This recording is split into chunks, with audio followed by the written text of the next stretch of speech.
Hey, what's going on everyone? I appreciate y'all coming here and checking out this Fallout 76 video. In this one I'm going to be showing y'all multiple ways on how to raise your settlers and raiders reputation. I'm also going to be showing y'all how to get a camera because that's going to be needed for one of the ways to raise your settlers or raiders reputation.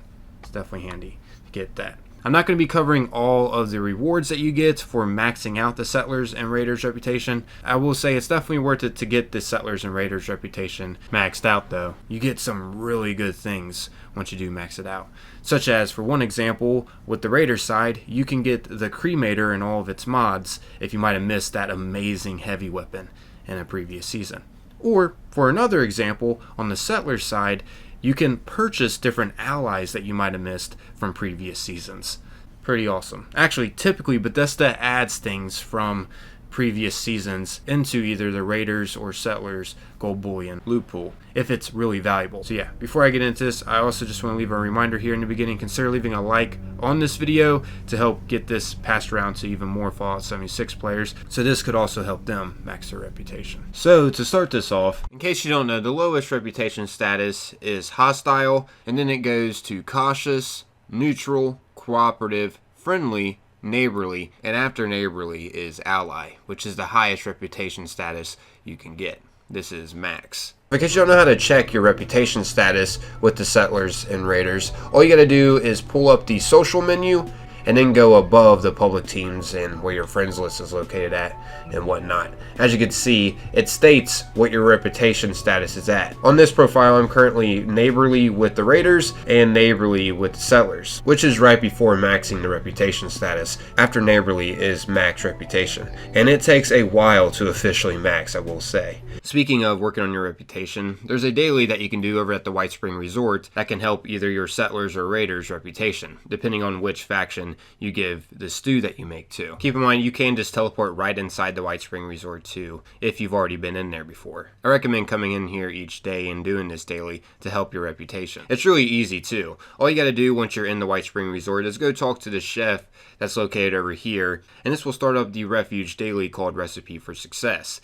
And during this, to start it, you're just going to have to stir the stew, and then you're just going to have to go look for food ingredients that are around this general vicinity of the building. They're not too difficult to locate either. There are navigators that guide you in a direction of around where they're located at. But once you get the food ingredients, you just have to return where the chef is at and get it prepared to be placed in the pot. So yeah, you don't immediately just throw the food ingredients into the pot. You're going to have to prepare them for the stew. Anyways, once you got all the prepping done with the food, you're just gonna have to place it in the pot, and then you'll just have to go and search for the spices around. And then once you find the bowl of salt and bowl of black pepper, you'll then just have to add it in the stew that's in the pot, and then just talk to the chef. Keep in mind though, while you are searching around for the ingredients, you may have to return and stir the stew to make sure it cooks good and doesn't burn. But yeah, once you finish and talk to her, I recommend adding a stim pack to the stew if you have one, because both factions do like it with that. But once you got it made, all you'll have to do is just head on over here to this room,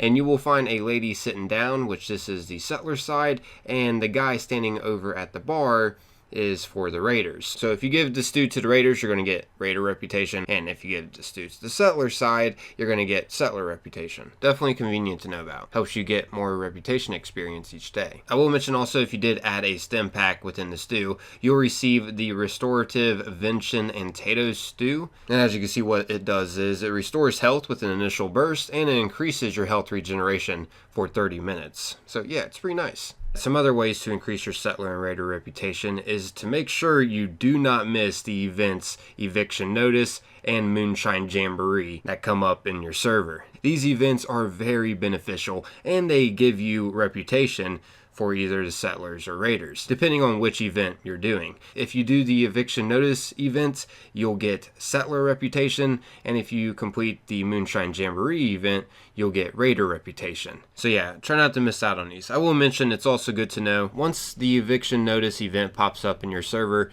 and you fast travel over to participate in it, if it hasn't began yet to start it, all you'll have to do is repair the rat scrubber that's over here. However, be warned though, once you do repair it, loads of super mutants will start spawning in to try to destroy it. So I do suggest to wait for more players to arrive before repairing it and getting it started. Just to make sure, players don't miss out on this event, and it'll make it much easier to do with more players helping out. The goal is to just destroy the meat bags that are around the area, and most importantly, protect the rad scrubber from the loads of super mutants. There will be waves and waves of super mutants, which is great experience and loot. There will even be plenty of legendary super mutants that will spawn too, so you'll get loads of legendaries from attending and doing this event. And not only will you get settler reputation for completing Eviction Notice, but there's also unique rewards too you can only get from completing it. And I will mention, after the event's done, it's great to loot all the super mutant stuff and break down what you can into resources. You can get loads of resources from scrapping their weapons. Anyways, as for Moonshine Jamboree, once you see the event pop up,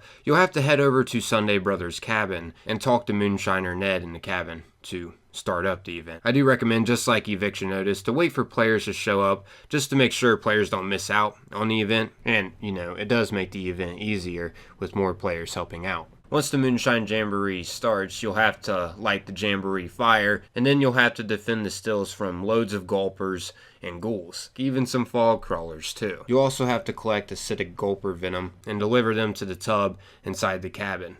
But yeah, just like Eviction Notice, there will be plenty of enemies to take out for experience, and loads of loot to scavenge and break down into resources. There will also be legendary gulpers that will show up too, so you'll also get plenty of legendaries from this too. But yeah, when you complete this, you'll get raider reputation and unique rewards that specifically only come from this event, just like, once again, Eviction Notice. Definitely don't miss out on these public events if you ever see them pop up in game. They're extremely beneficial to do. Even if you already have max settler and raider reputation, it's still beneficial to go and participate in these. Anyways, another way to boost your raider reputation is by helping out some raiders that's over at Ohio River Adventures. Over here, you can find a named raider that goes by Black Eye, and she's going to be wanting some Mirelurk products each day, such as you can choose to give her some Mirelurk eggs, some regular Mirelurk meat. However, to get the most amount of raider reputation experience from doing this daily is by giving her Mirelurk queen meat. And yeah, if you don't know where a Mirelurk queen is located at, one location you can find one at is over at the quarry ×3, which is located right here. Just take it out and return to Black Eye and give her the Mirelurk queen meat each day for a little bit of a raider reputation boost. It's not much, but it's still something. And also you could talk to Fishbones over here, which he's located back here by the boat. And this guy's going to be needing help defending the place, specifically the purifiers from Mirelurks that will show up once you accept that you'll help them. But yeah, it's pretty straightforward to do it. Just defend the place, and once all is said and done, just go and talk to him. And one of the responses you can say is, "A friend of Crater is a friend of mine. Glad to do what I can." And yeah, after helping defend off the Mirelurks and saying that to Fishbones, you'll get a little bit of extra raider reputation. Once again, it's not much, but still, doing these each day can help toward getting a better reputation with the raiders. These are beneficial to know about. But yeah, I feel like I've covered enough tips over ways to increase the faction reputations. I've even covered more ways to increase the faction reputations in part 2 of Tips I Wish I Knew Sooner. If you haven't seen part 2 or part 1... Anyways, this next tip is over the personal terminal that we can get. This is available for free in the Atomic Shop in the utility category. As you can see, you can get it for free if you haven't got it yet. Speaking of that, I had to sign into a whole nother account just to show you that it is available for free, because I already got it on the account that I usually play on and it just said owned. But yeah, this personal terminal is actually pretty useful, especially if you're just starting out. And to top it off, it doesn't even require power to run, so you don't have to have all the materials to craft a generator to run this thing. It's pretty easy to craft, especially if you're just starting. As you can see, it's just going to require 4 aluminum, 2 circuitry, 2 copper, and 2 rubber. But yeah, once you got it at your camp, just go up and use it, and go down and check out automated alerts. And as you can see, these options can be available: anomalous seismic activity, unknown machinery at train stations, and suspicious person. Each of these will trigger a specific mini miscellaneous quest for you. These quests actually are great at introducing you to some important things in the game, such as, for one, the suspicious person option will give you coordinates to a tourist that has some items on them that you loot. Those items will be a holotape, a bucket list, and a broken camera. And once you do loot these items, you'll trigger a quest called Bucket List. This quest is an introduction to the camera. It shows you how to repair a broken one and use it. You'll have to use it during this quest too. You have to take pictures over the locations the tourist had on their bucket list. So yeah, at the beginning of this quest, you'll have to go to a tinker's workbench to repair the broken camera that you got. And once you're on a tinker's workbench, you'll just have to choose the camera option. This is where you can repair the broken camera. As you can see, it's going to require 3 adhesive, 5 aluminum, 1 broken camera, 2 glass, 5 silver, and 3 springs. So yeah, that's how you're able to use a camera, in case you didn't know. I will also mention, once you do repair the camera, you'll also get some film with it too, which is beneficial because it does require it to use it. Whenever you run out, you can just craft more at the same place where you're able to repair the broken camera on the tinker's workbench. I will also mention, completing the bucket list rewards you with some caps, some photo frames for photo mode. It'll also reward you with a camera lens modification to make it so you can zoom in with your camera, and you'll get a postcard collage poster that you can place at your camp, and of course some experience too. So yeah, you get some unique things for completing this. Anyways, this next tip is one of the benefits over getting the camera. Once you complete the New Arrivals quest line and trigger the Overseer Overseen main quest, which is the next part of the Wastelanders story quest line, you'll also unlock the ability to do a very useful daily quest with Davenport that requires a camera to complete. As you can see, as soon as I completed the New Arrivals, a miscellaneous quest popped up to go talk to Davenport. This is a useful daily quest you can do with the robot that's inside the basement of the Overseer's home, which is located right here from Vault 76.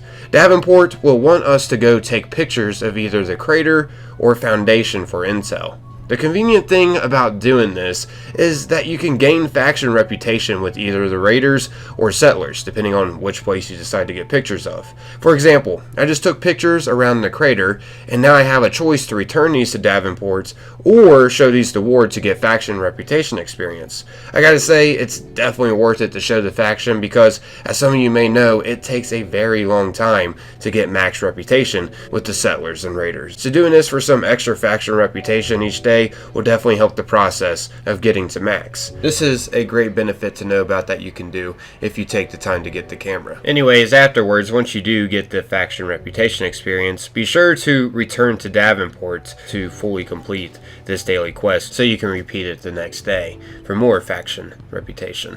I will mention another tip. If you have 8 and higher charisma, when you do return to the robot, you don't have to technically tell them that you sold the photos to someone else. As you can see, this option will become available if you have 8 and higher charisma. And choosing this one will make it so Davenport won't be as upset with you and will give you some caps still for completing this. Anyway, something else to know is if you do complete the bucket list quest and get the camera lens modification, a new modification will become available as a reward from completing the photo opportunity daily quest with Davenport. All you'll have to do is, after you take the pictures, just head back and give them to Davenport instead of turning them into a faction to get faction reputation. I will mention too, when you do go back to Davenport to give the photos, these special dialogue options will be available to help better the rewards you get from completing this daily quest. You'll have to have at least 8 and higher charisma or 8 and higher intelligence. So yeah, keep that in mind. I do recommend, if you are wanting the camera lens, once you do get it, to just go back to getting faction reputation from this daily, because it does help with the progress of getting better faction reputation. It's just another thing you can do to get more reputation experience. And you'll also get script and treasury notes too. So yeah, doing this daily is worth it. Which, speaking of getting your reputation status better, I guess I should show you a few more daily quests that you could do each day you sign in. Over at Foundation, where the settlers are located at, you could talk to Ward over here. Ward's located in this little trailer here. And when you go to talk to him, he'll want some help retrieving some stolen goods. And if you choose to help him, this will be the beginning of the daily quest called Vital Equipment. Doing this will help increase your settler reputation. It's really easy. All you have to do is just go where it says to on the map and retrieve the stolen goods. And when you do go search for the goods, you can activate a tracking device to locate them easier. It'll be located in the radio category of the Pip-Boy. This is very convenient to use. I do also recommend, when you do go return these stolen goods, to just donate them back to Ward instead of wanting something in return for doing it, because it'll give you an extra little boost with your settler reputation. Anyways, yeah, also keep in mind the higher reputation status you have, the more things become available to purchase with gold bullion from Samuel over here. As you can see, this is the Settlers Gold Bullion vendor. So yeah, this is one of the major benefits over increasing your reputation status. More unique things become available for you. Anyways, as for the raiders, you can find some daily quests over here at the crater from speaking with Roxy. She's located over here against the bus. The quest she gives you isn't difficult. You'll just have to deal with the former raider and then return and talk to her. Anyways, another daily over here that you can do will be provided from Rin, which she's located over here inside this place. Each of these NPCs will provide a daily quest for you to do to increase your raider rep. So yeah, definitely recommend completing these each day. I will say if the raiders dailies aren't available, it's probably because you haven't got through the new arrivals quest line and did the strange bedfellows part, where you have to convince the raiders to get inoculated. But yeah, just like the settlers, the higher reputation you have, the more things will become available. The vendor that sells things over here for gold bullion will be located inside the crater core near Meg. As you can see, it's this robot named Mortimer. But yeah, I guess that's wrapping up this video. Hopefully you all enjoyed this one and I was able to help you out with raising your settlers and raiders reputation. I'm out of here though. As always, most importantly, appreciate you all taking the time watching and listening. Until next time, peace